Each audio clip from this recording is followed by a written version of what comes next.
세상에 집이 이렇게 많은데 왜 내 집은 없을까? 이런 생각을 해보셨나요? 저에게도 내 집 마련은 너무나 먼 얘기였는데요. 그러던 제가 서울 아파트를 매수하게 됐습니다. 오늘은 제가 직장인으로서 부동산에 입문하기부터 서울 아파트를 매수하기까지 직접 경험해보며 알게 된 내 집 마련을 위해 꼭 필요한 3가지를 공유해보려 합니다. 저는 서울에 위치한 구축 아파트를 5억 중반에 매수했는데요. 그 과정에서 배운 내 집 마련에 꼭 필요한 3가지 단계는 나만의 기준 세우기, 나의 가용자금 파악하기, 부동산 시장 현황 파악하기입니다. 이 3가지에 대해 저는 각각 어떻게 의사결정을 하면서 매수까지 하게 됐는지 말씀드리겠습니다. 내 집 마련을 하기 위해서는 첫 번째로 나만의 기준을 세워야 합니다. 우선 내가 내 집 마련을 하려고 하는 목적이 무엇인지 생각해보고 실거주를 할 것인지 세를 줄 것인지 정해야 합니다. 저 같은 경우에는 세를 주지 않고 제가 실거주를 하고 있는데요. 어차피 언젠가는 내가 살 집을 사야겠다는 생각이 있었고 대출을 받는 것도 리스크인데 거기에 전세가가 내려가거나 공실이 발생하는 등의 추가적인 리스크를 두고 싶지 않았기 때문에 실거주를 선택했습니다. 물론 앞으로 필요하면 월세나 전세로 전환할 생각도 있긴 합니다. 그렇지만 매수를 할 때는 세 없이 대출을 포함해 저 혼자 온전히 살 수 있는 집을 사보고 싶다는 생각을 했습니다. 또 집을 고를 때는 수많은 기준이 있는데요. 교통, 직주 근접, 학군, 상권, 병원, 연식, 평형 등 많은 지표들 중 우선순위를 정해야 합니다. 아시다시피 모든 지표에서 다 좋은 집은 몇십억씩 하기 때문에 내가 가장 중요하게 생각하는 게 뭔지 스스로 생각해 봐야 합니다. 저 같은 경우에는 약 10년 동안 거의 매일같이 경기도에 살면서 서울로 움직이다 보니 위치, 즉 직주 근접과 교통을 가장 중요하게 생각했어요. 그리고 싱글이고 자녀가 없다 보니 학군이나 병원은 크게 고려하지 않았습니다. 또 같은 금액에서 신축일수록 위치가 멀어져야 하다 보니 연식은 포기했습니다. 이런 기준을 통해서 서울의 구축 아파트를 매수하게 된 것입니다. 다만 이렇게 나만의 기준을 세울 때 고려하시면 좋을 점이 있는데요. 바로 나만의 지표가 사람들의 일반적인 선호와 맞물려야 좋다는 것입니다. 저는 실거주를 선택한 만큼 내가 정말 살고 싶은 집을 사야겠다고 생각을 했고요. 보통은 이렇게 내가 정말 살고 싶은 집이 많은 사람들이 살고 싶은 집일 확률이 높고 그 수요들이 모여서 집값이 상승할 가능성이 생기기 때문입니다. 그러니까 나만의 우선순위를 세우신 뒤에는 마지막으로 일반적인 수요와 너무 동떨어진 부분은 없는지 한 번 더 체크해 보시면 좋을 것 같아요. 더불어서 부동산 투자에 대한 나의 의견도 정리를 하면 좋습니다. 요새는 유튜브를 통해서도 쉽게 전문가분들의 의견을 살펴볼 수가 있는데요. 유튜브 영상이나 부동산 책을 많이 보시고 경제 뉴스도 보시면서 하락론자, 상승론자 등 다양한 전문가들의 이야기를 들어보면 전문가들도 그들 자신만의 의견이 있고 서로 다르다는 것을 알 수 있습니다. 자꾸 접하다 보면 뭐가 더 나랑 의견이 맞는 것 같은지 생각이 정리되고 나의 의견이 생깁니다.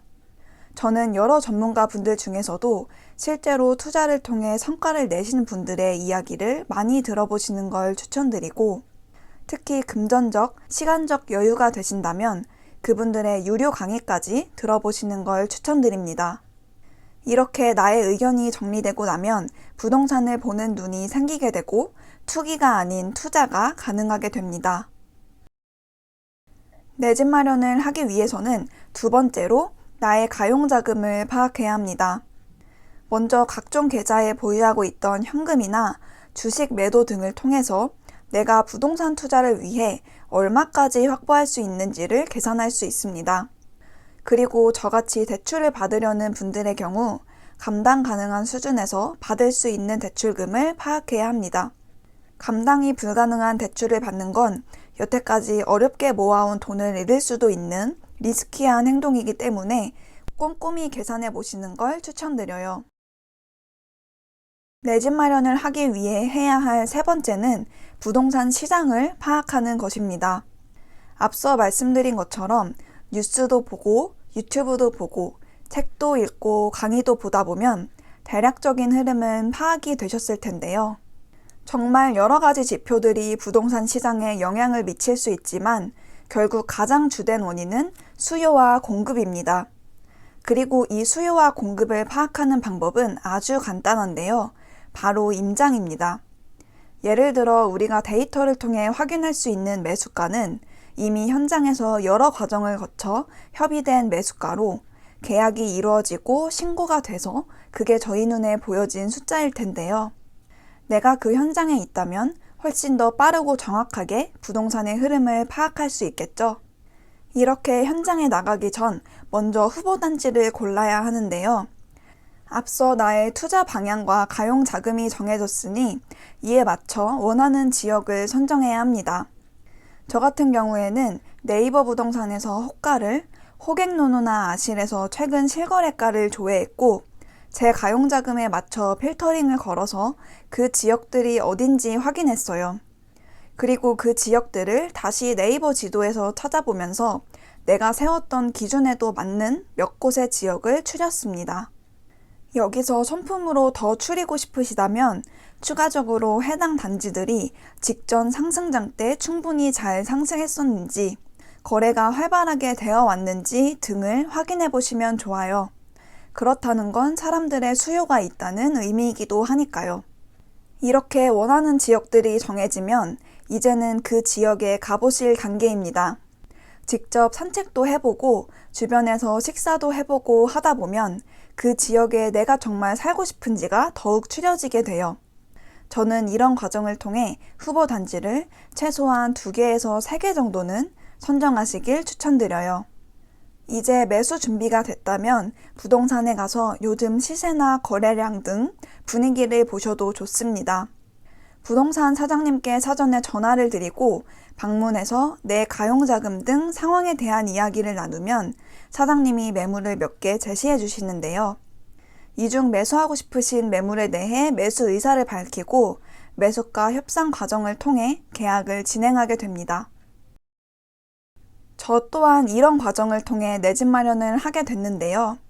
처음에는 단순히 1억이 넘는 현금을 모아 이제는 자산을 보유해보고 싶다는 이유로 시작했던 이 고민이 전에는 하지 못할 것 같았던 서울 아파트 내 집 마련으로까지 이어지게 됐던 것 같아요.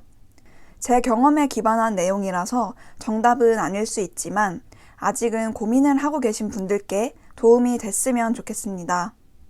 오늘은 이렇게 내 집 마련의 과정과 경험담을 공유해 봤는데요. 제가 경험한 내용 이외에 내 집 마련과 관련해서 더 좋은 정보나 팁들이 있다면 댓글로 공유해 주시면 감사드리겠습니다. 저도 오늘 못다한 이야기는 또 다른 영상에서 더 자세히 풀어볼게요. 그럼 저는 여러분들의 재테크 도우미로서 다음번에는 더 좋은 영상을 준비해 보겠습니다. 구독과 좋아요 부탁드려요. 안녕.